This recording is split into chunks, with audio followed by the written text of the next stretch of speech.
Olá, bem-vindo ao nosso canal. Não esqueça de dar um like para que mais pessoas tenham acesso a essa informação.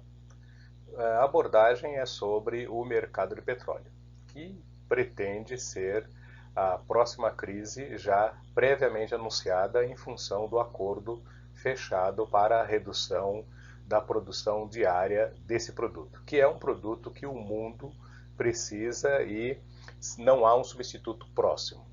Então, para começar essa nossa avaliação, nós lembramos aqui a Organização dos Países Exportadores de Petróleo, que ela foi fundada em 1960, em 1961 entra em operação, e os países produtores eles são aqui o Irã, o Iraque, Kuwait, Arábia Saudita e Venezuela. Aqui apresentamos uma divisão por continentes, então aqui estão os países da África que fazem parte da OPEP, aqui na América do Sul encontramos a Venezuela e o Equador, e aqui temos o Oriente Médio e temos a Ásia e a Oceania, né? Onde tem a Indonésia, que retornou em 2016, depois de entra e sai da OPEP, Organização dos Países Exportadores de Petróleo. E aqui nós temos basicamente dois tipos de petróleo classificados: o petróleo pesado e o petróleo leve. O petróleo pesado ele tem um alto teor de parafina e asfalteno. A parafina, obviamente, é muito conhecida na aplicação de cosméticos, né, produção de produtos derivados de parafina, como velas, etc. E você tem o asfalteno, ele é uma espécie de borra bastante espessa, pesada, e que ela pode entupir a tubulação. Daí, os países que produzem petróleo pesado gastam um pouco mais de recurso porque precisam de solventes, né? E vale a pena você consultar esse portal para você conhecer algumas das soluções que essa empresa apresenta para esse mercado, né? E o óleo pesado, ele, portanto, ele não tem uma gravidade específica e ele não flui facilmente, ele precisa então de algumas soluções para que então ele fique mais leve, tenha uma fluidez maior e não entupa a tubulação. Se entupir a tubulação, obviamente inviabiliza a produção. E aqui nós temos uma apresentação bastante interessante com relação ao petróleo pesado ou óleo pesado, né, em que nós temos o alto grau de ebulição dele produz asfalto, óleo, combustível. Aqui apresentamos uma cadeia bastante definida. Você pode encontrar mais informações nesse portal. E aqui temos o asfalto, né, quando há uma ebulição de 350 graus, e temos os óleos lubrificantes a partir de 335, e aqui o querosene e gasolina aparecem com 190 graus e 140 graus de ebulição. Quem faz a classificação do grau de API do petróleo? Então é o Instituto de Petróleo Americano, que ele atua mundialmente desde 1920, e ele tem essa fórmula para fazer a classificação do petróleo. Se ele é um petróleo leve, então o resultado ele ficará em torno do 31. O petróleo médio fica entre 22 e 31 graus e o petróleo pesado ele fica menor que 22. O Brasil ele tem uma produção da camada pré-sal, e essa camada pré-sal ele chega a quase 40 graus de API. Portanto, é um petróleo extremamente valioso. Valioso porque esse petróleo leve gera uma grande quantidade de combustível, né, dentre eles gasolina, óleo diesel e querosene. Portanto, o Brasil, com essa camada pré-sal, tem uma das grandes riquezas do mundo em suas mãos. E aqui nós temos os maiores produtores de petróleo e a vantagem geopolítica. E em função da pandemia em que o país e o mundo atravessa, né, entre março e abril de 2020, e há perspectivas de que isso se estenda para maio de 2020, junho de 2020, e a Europa, alguns países como a Alemanha, Itália, Espanha, falam em esticar até dezembro de 2020, então a produção de petróleo ela ainda continua, mas sofreu vai diminuir por causa do acordo, mas houve uma queda na demanda entre 20 a 35 bilhões de barris por falta por força, aliás, exatamente dessa pandemia, né? E aqui nós temos os Estados Unidos, eles lideram a produção com 15 milhões e 300 mil barris, e os americanos eles possuem a chamada tecnologia do fracking ou fracking, em que é a extração do xisto, né?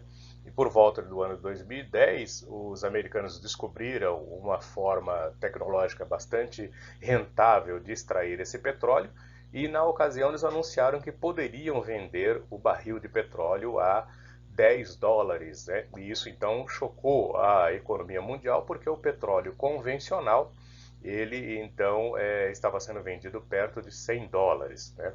E hoje os americanos enfrentam essa concorrência, daí o interesse principalmente dos americanos nesse acordo que foi fechado, que é o da redução da produção diária, que vamos abordar aqui à frente nessa apresentação aqui desse canal. E aqui temos os russos, aparecem em segundo, eles produzem 11 milhões e 200 mil barris. Os russos têm uma facilidade para produzir e eles conseguem ter uma extração bastante volumosa em termos de produção diária e um custo relativamente mais baixo que os demais países. A Arábia Saudita, que tem uma produção diária de 10 milhões e pode abastecer os mercados com até 12 milhões e 200 mil barris dias, né?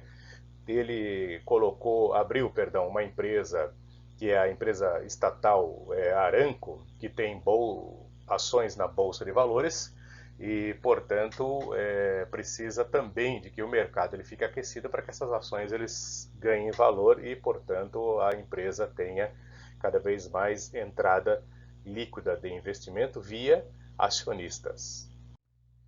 Aqui ainda continuamos com o Canadá em quarto. O Canadá tem uma das maiores reservas registradas no mundo, que são 169 bilhões de barris, e produz 5 milhões e 200 mil barris dia, né?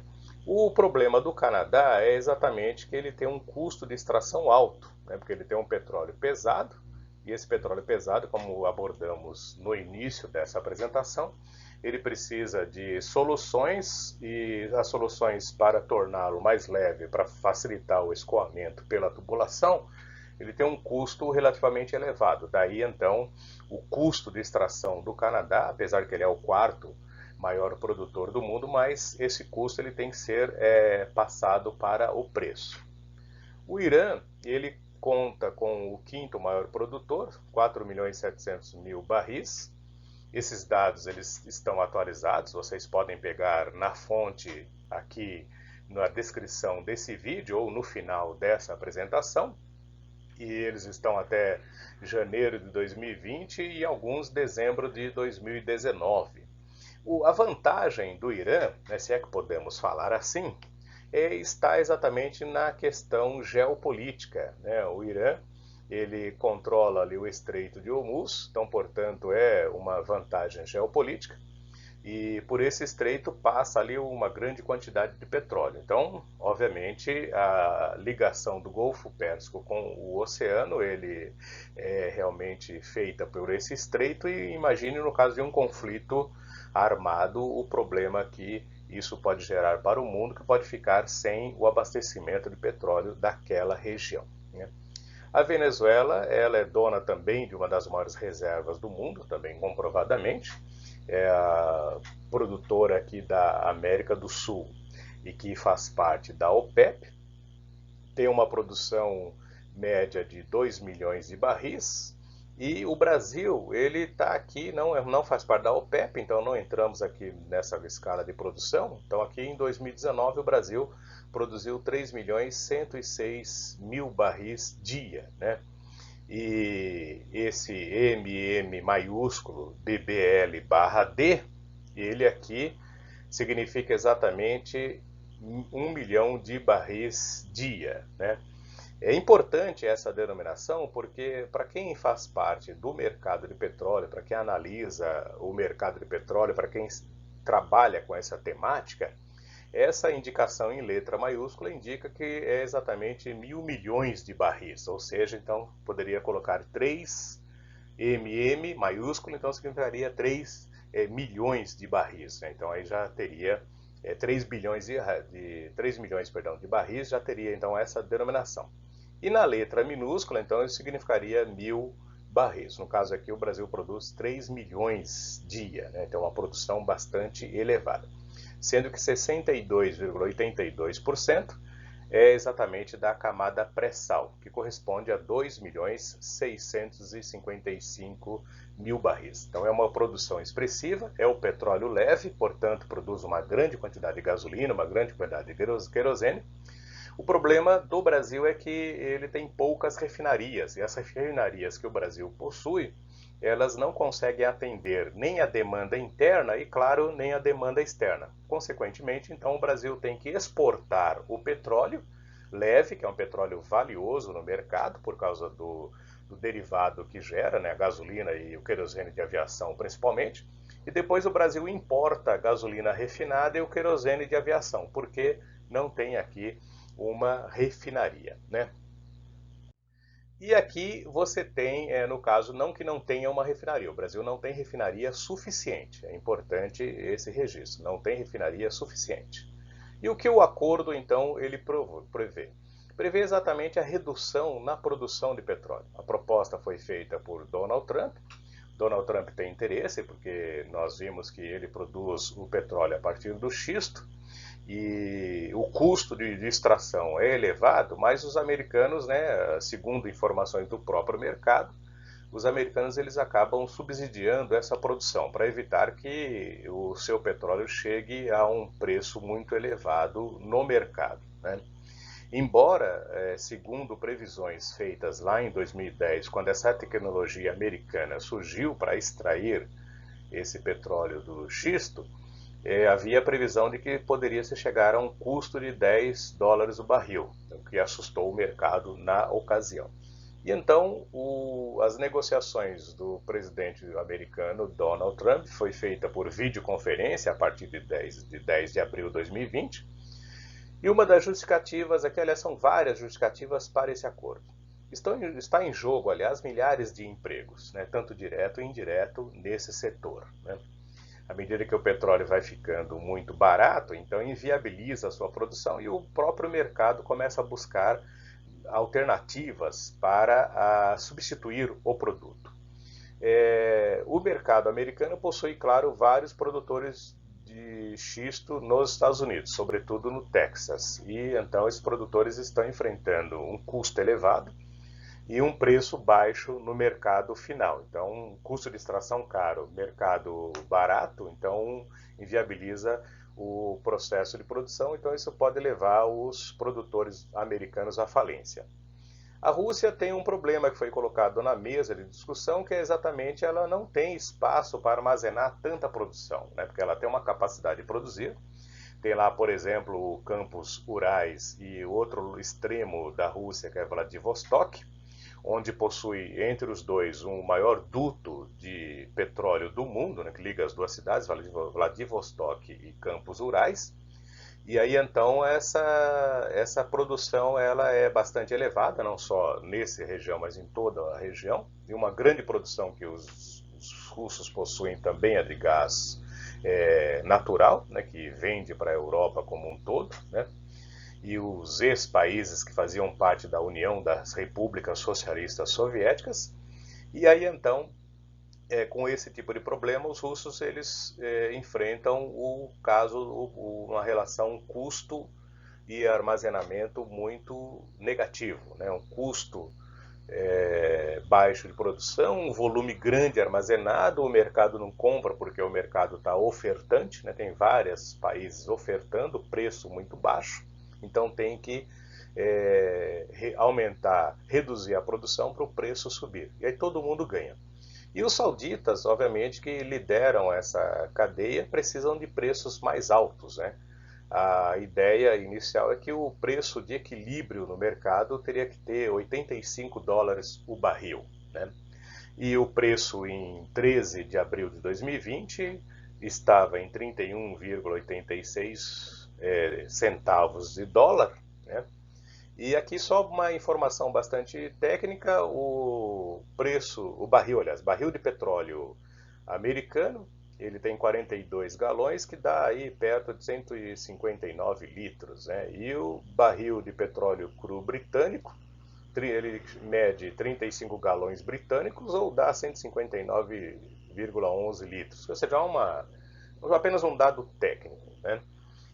Enfim, o que aconteceu com esse acordo? Esse acordo, então, ele foi fechado no dia 12 de abril.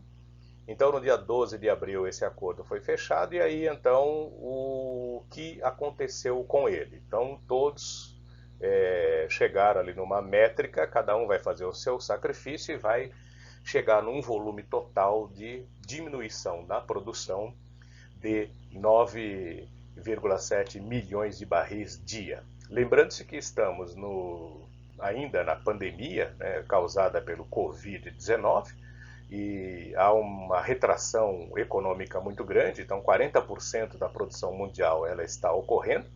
A China acabou de anunciar ali uma queda da sua atividade econômica de 6,8% no primeiro trimestre de 2020. E a China é o grande motor do mundo, sem dúvida nenhuma. Mas o mundo está realmente parado. Então há uma queda de consumo de entre 20 a 30 milhões de barris dia, e mais essa diminuição de 9.700. Então, quando a economia começar a reaquecer, com certeza o preço no barril do petróleo vai subir, e aí então esse será o novo problema para a produção mundial. Então não esqueça de dar o like aqui no nosso canal. Procure sempre dar uma olhada nas nossas referências, que é uma preocupação que também temos aqui, que é colocar as referências para a busca e a manter a seriedade da informação.